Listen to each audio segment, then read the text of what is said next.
In January of 1833, a doctor was called to the home of William Mills, a precocious 10-year-old who liked gardening and, well, inventing things.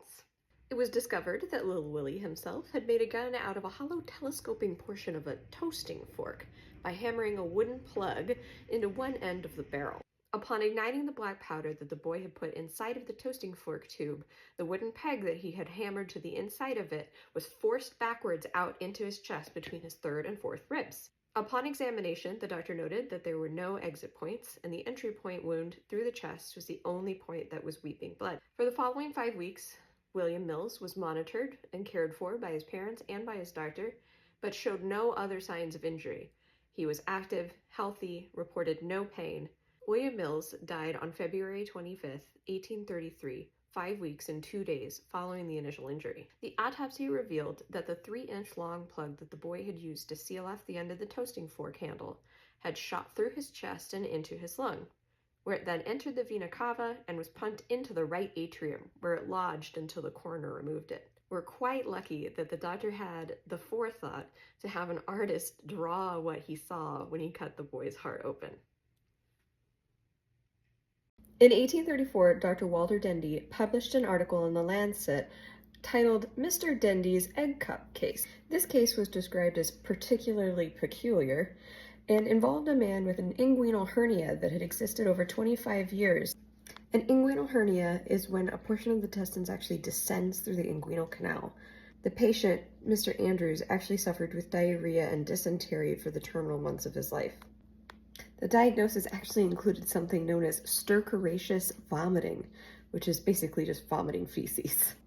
The patient ended up passing away from dysentery, and Dr. Dendy himself is actually the one who performed the postmortem. Upon opening the abdomen, Dr. Dendy actually found a small protrusion in the ileum, which is a part of the small intestine.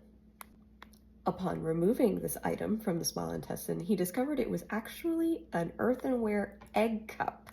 The egg cup had been inside of this man for over 25 years and finally had pierced through the small intestine, creating sepsis.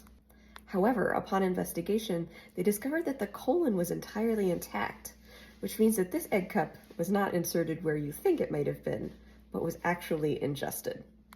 So, today's story is interesting. In 1827, a prominent businessman appeared to a French doctor's door asking for help with his meat. He was approximately 50 years of age and otherwise in good health, but, well, the patient, who we'll call M, reported that he had an abundant and fetid discharge from his, member. It turns out that on inspection, his foreskin had been pierced multiple times and actually formed fistulas. In case you're not familiar, a fistula is when the skin heals over, forms a little tube, kind of like your ear piercing. This businessman had met a woman in Portugal who, over 3 to 4 years, actually put multiple small padlocks on his foreskin. It turns out that wearing lots of little bitty metal things on your foreskin can cause infection. So they basically had to go in and perform a circumcision on him in order to remove the diseased tissue. It would seem that frat boys never really change. I don't really know what was going on in 19th century France, but we've got another story. A young man showed up at a French surgeon's office presenting with a pain in his nether regions and a gangrenous member. As it turns out, he had stuck the end of his member into the wax-catching ring of a candlestick. The patient admitted that this had happened during a moment of drunken debauchery. In order to solve this problem, what did they do? Well, they cut it off. By snipping the 2 sides of the ring, they were able to pry it off.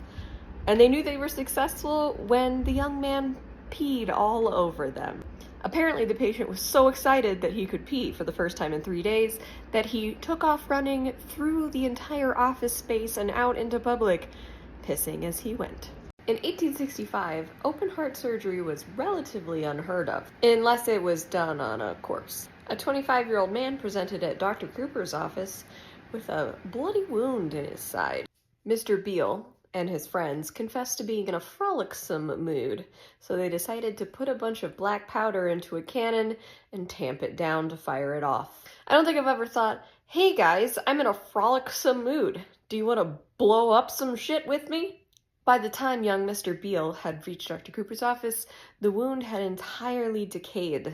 Dr. Cooper decided that the only way to help this young man was to open his chest up and reach around and rummage inside of his organs, kind of like a kid on Halloween. Now, being that this was the late 1800s, we didn't have general anesthesia, so all the options were chloroform and ether.